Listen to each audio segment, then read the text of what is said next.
இயேசு கிறிஸ்துவின் இனிய நாமத்தில் உங்களுக்கு என் அன்பின் வாழ்த்துக்கள். கடந்த நாள் முழுவதும் கிருபையாய் பாதுகாத்து இந்த நாளை காண செய்த தேவனுக்கு ஸ்தோத்திரம் உண்டாவதாக. ஆதியாகமம் 42வது அதிகாரம் அதனுடைய 28வது வசனம். தன் சகோதரரை பார்த்து, என் பணம் திரும்ப வந்திருக்கிறது, இதோ அது என் சாக்கிலே இருக்கிறது என்றான்.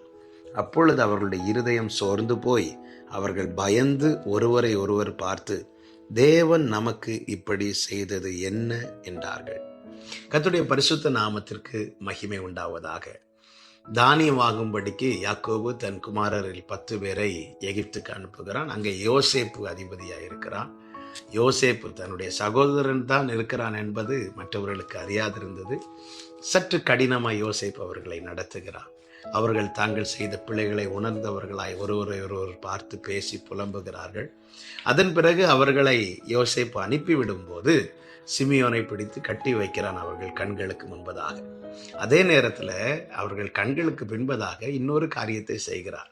அந்த காரியம்தான் அதனுடைய 25வது வசனம். பின்பு அவர்கள் சாக்குகளை தானியத்தால் நிரப்பவும் அவர்கள் பணத்தை திரும்ப அவனவன் சாக்கிலே போடவும் வழிக்கு வேண்டிய ஆகாரத்தை கொடுக்கவும் யோசேப்பு கட்டளையிட்டான். அப்படியே அவர்களுக்கு செய்யப்பட்டது. இவர்கள் போகும்போது இவங்க கொண்டு வந்த சாக்கில் தானியத்தை வைத்து, அந்த தானியத்தை வாங்கும்படி பணம் கொண்டு வந்தார்கள் அல்லவா, அந்த பணத்தையும் அதில் வைத்து கட்டி அனுப்புகிறான். இது யாருக்கு தெரியாதுன்னு அந்த சகோதரர்களுக்கு தெரியாது. இவர்கள் கண்களுக்கு முன்பாக இவர்கள் கண்டது சிமியோன் கட்டப்படுவது. ஆனால் இவர்கள் கண்களுக்கு பின்பதாக இவர்களுக்கான நன்மை கட்டப்படுகிறது. இந்த நாளில் என்னை கேட்டுக்கொண்டிருக்கிற அன்பு சகோதர சகோதரி, பல நேரத்தில் தேவன் நம்மை நடத்துகிற பாதைகள் நமக்கு புரியாது, தெரியாமல் புரியாமல் இருக்கும்போது சில சூழ்நிலைகள் நமக்கு எதிராக கடினமாக நாம் நினைப்பதற்கு மாறாக காணப்படும் போது நமக்குள்ளே எழும்புகிற கேள்விதான் இது, ஏன் இப்படி? இங்கே இந்த சகோதரர்கள் கேட்கிற கேள்வி, தேவன் நமக்கு இப்படி செய்தது என்ன? உண்மையாகவே இங்கே யோசேப்பு இப்படி ஒரு காரியத்தை செய்ய காரணம் என்ன? இவர்களை மீண்டும் தண்டிக்கவா? இல்லை.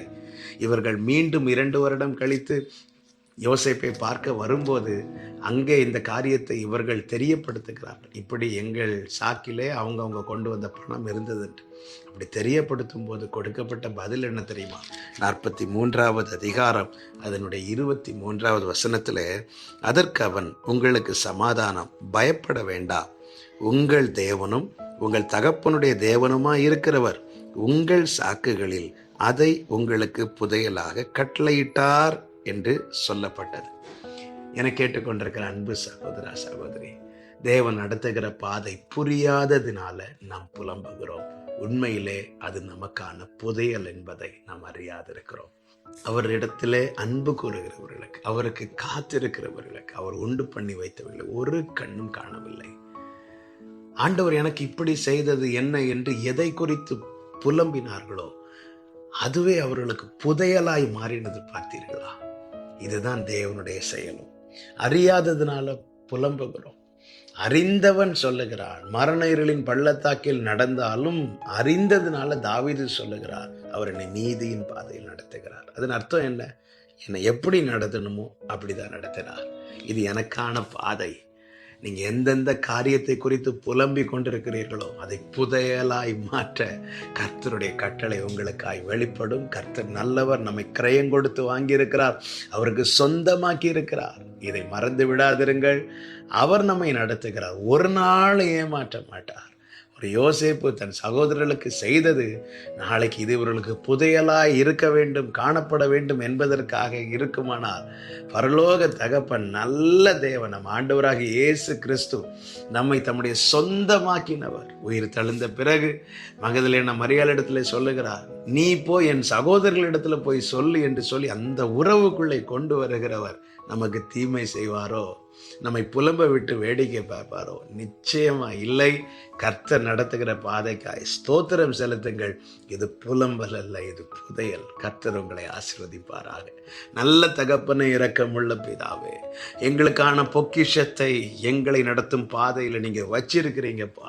இது அறியாததுனால புலம்புகிற ஆண்டவரே, இந்த நாளில் நீர் எங்களுக்கு வெளிப்படுத்தி நம்முடைய நல்ல வார்த்தைகளுக்காய் ஸ்தோத்திரம் ஆண்டவரே. எனவே தான் நீங்க சொன்னீங்க, உங்களை அதிசயமாய் நடத்தி வந்த உங்கள் தேவனாகிய கர்த்தருடைய நாமத்தை துதிப்பீர்கள் என்று எல்லாரையும் துதிக்க வைங்கப்பா. நீர் வைத்திருக்கிற பொக்கிஷத்தை கண்டு மகிமைப்படுத்தி மகிழ கிருபை செய்யுங்க. இயேசுவின் நாமத்தில் பிதாவே, ஆமென்.